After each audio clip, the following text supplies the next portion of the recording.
Hi there, and welcome to the Sports 2000 podcast. This series takes you behind the scenes of this British sports car prototype series that includes Duratecs and Pintos.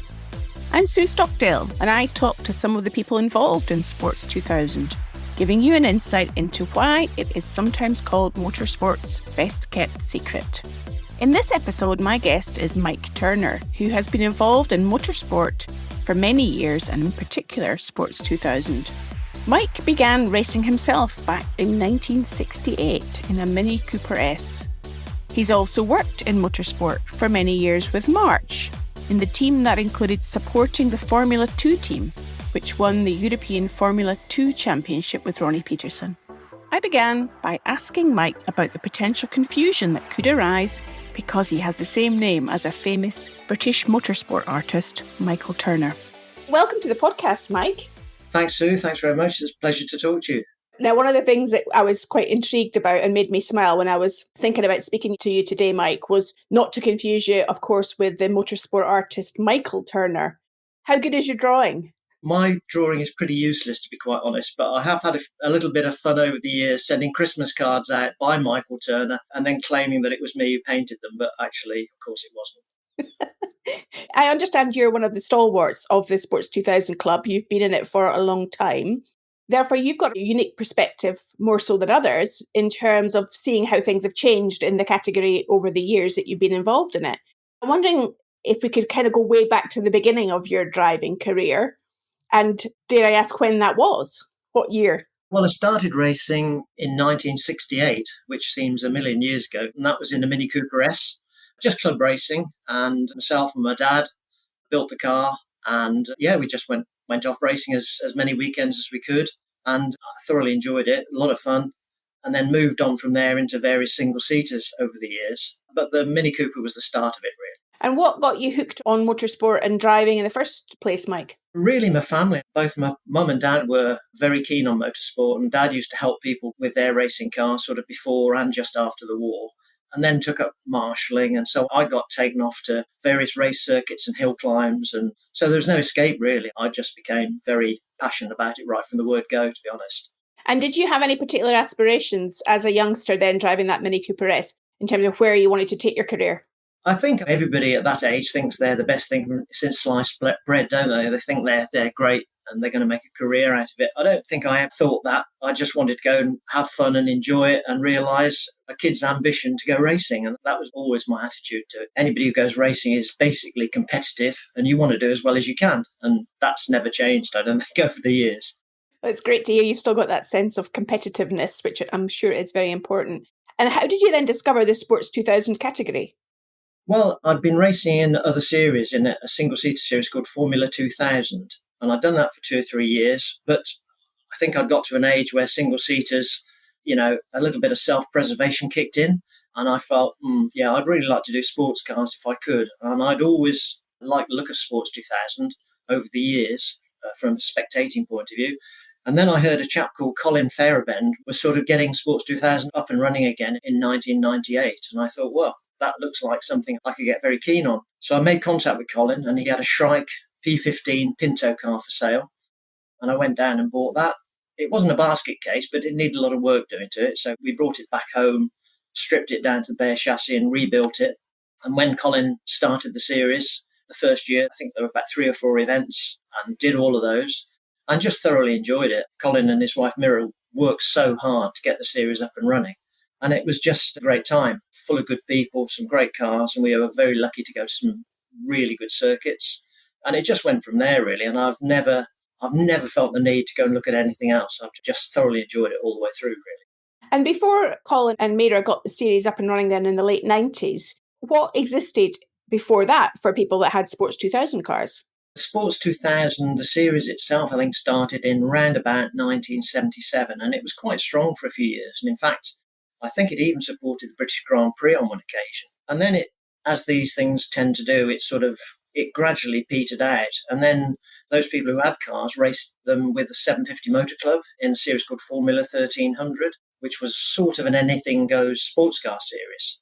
And actually, I was racing another sports car at that time, a thing called a Multisport. And I was racing that in that same series, and that's how I came to meet Colin, actually, first of all, and Mike Fry, who's also still involved in Sports 2000. And so then Colin realised there were lots of these Sports 2000s around there, and there was a great potential to try and get another series going, which he worked so hard to do that. And we're all reaping the benefit of his hard work now. It does sound like that, Mike.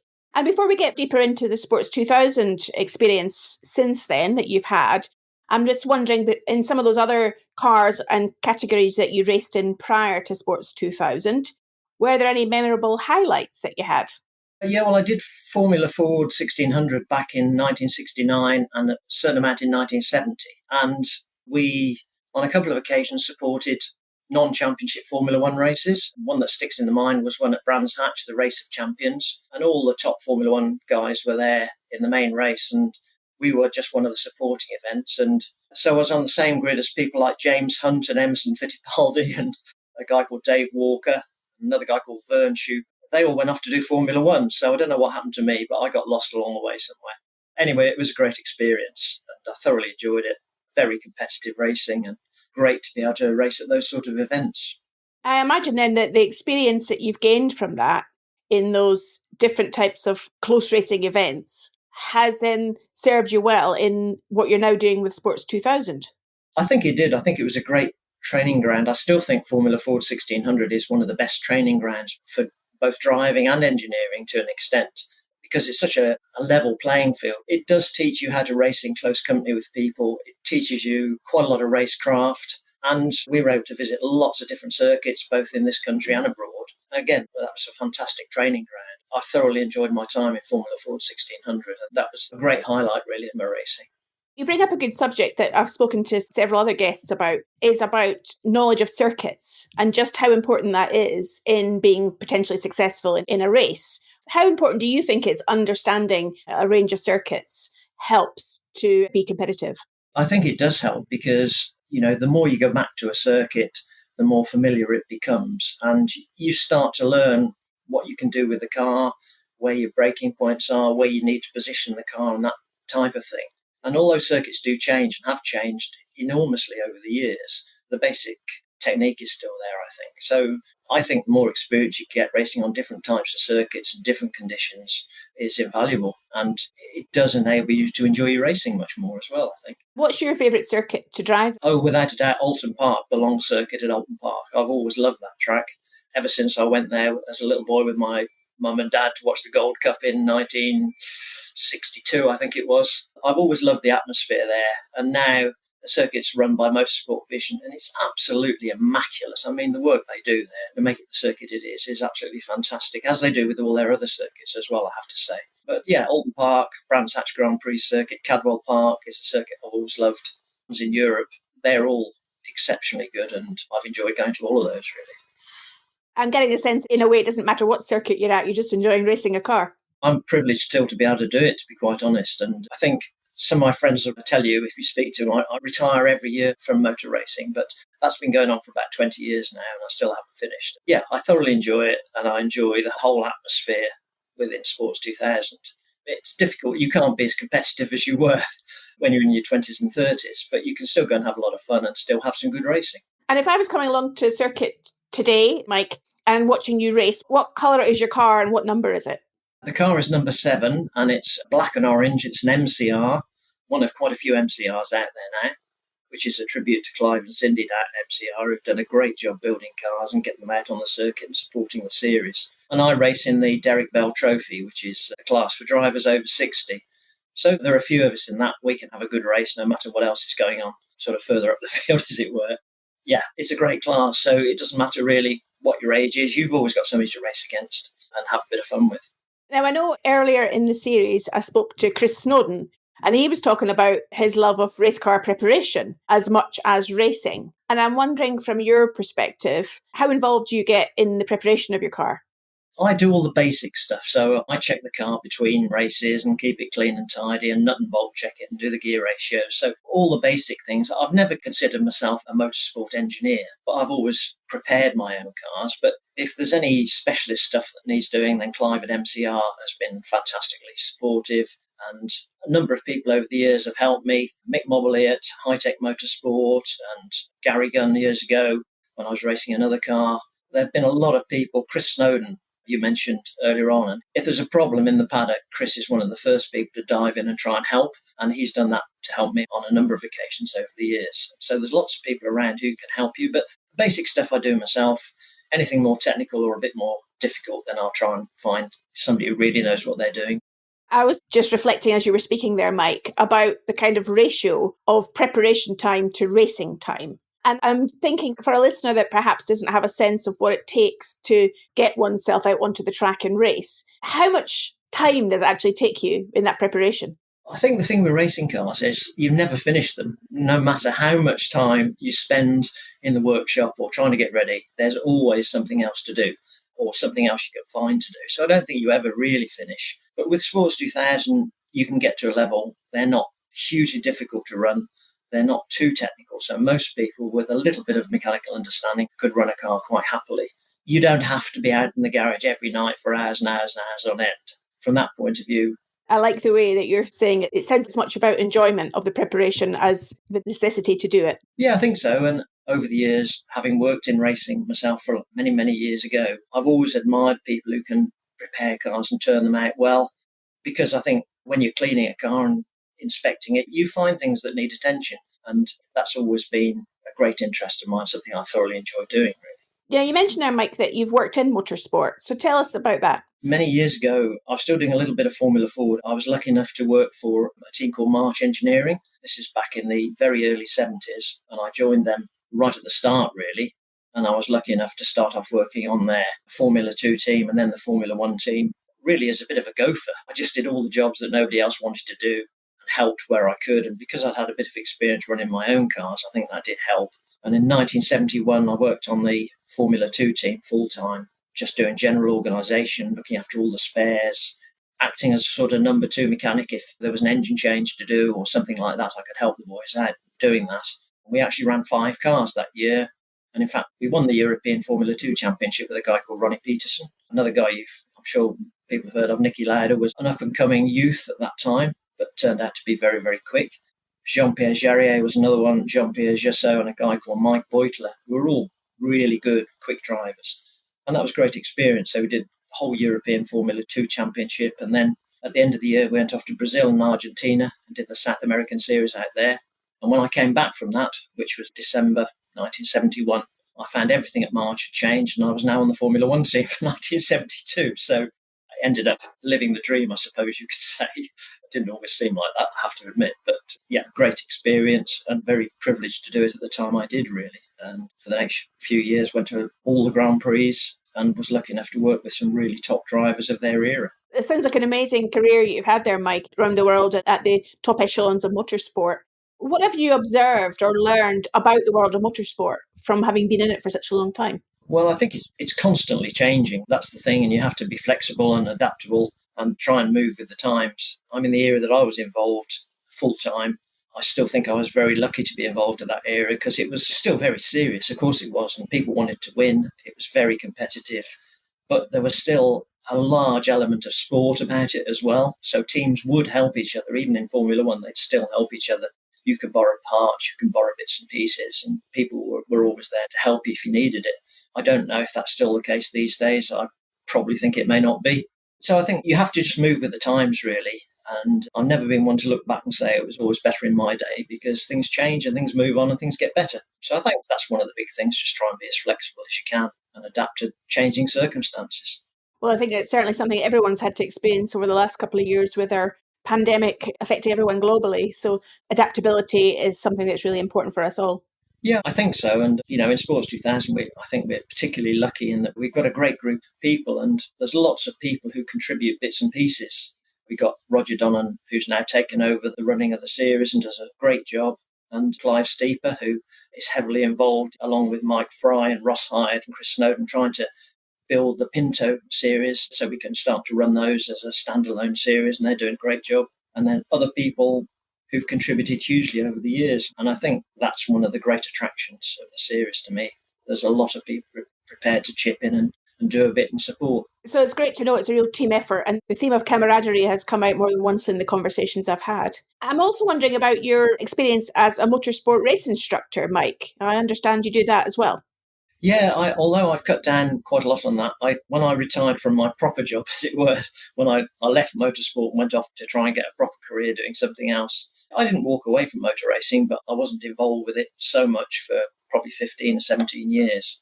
But when I retired from that job, I thought, well, I still want to do my racing if I possibly can, but I've got to try and find a way to pay for it. And through some friends of mine, Steve and Tom Mills, who were also racing in Sports 2000 at that time, an opportunity came up to start doing some instructing, mainly down at Thruxton. And through that, I was able to get some work instructing for various manufacturers like Aston Martin, BMW, Vauxhall VXR, and a few others. And I've cut down on that a lot now.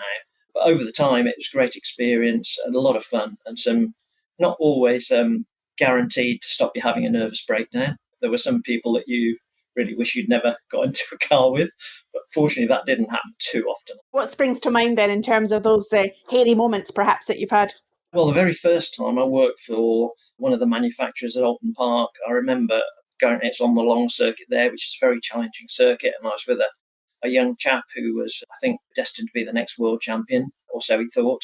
And we were coming up to the last corner, Lodge Corner, at Alton Park, and this chap seemed to have forgotten he'd got brakes on the car and was still in fifth gear. And I did sort of indicate that it might be a good idea to sort of brake a little bit and slow down. And I think as we got nearer the corner, my voice got higher and higher, and he didn't seem to be taking much notice.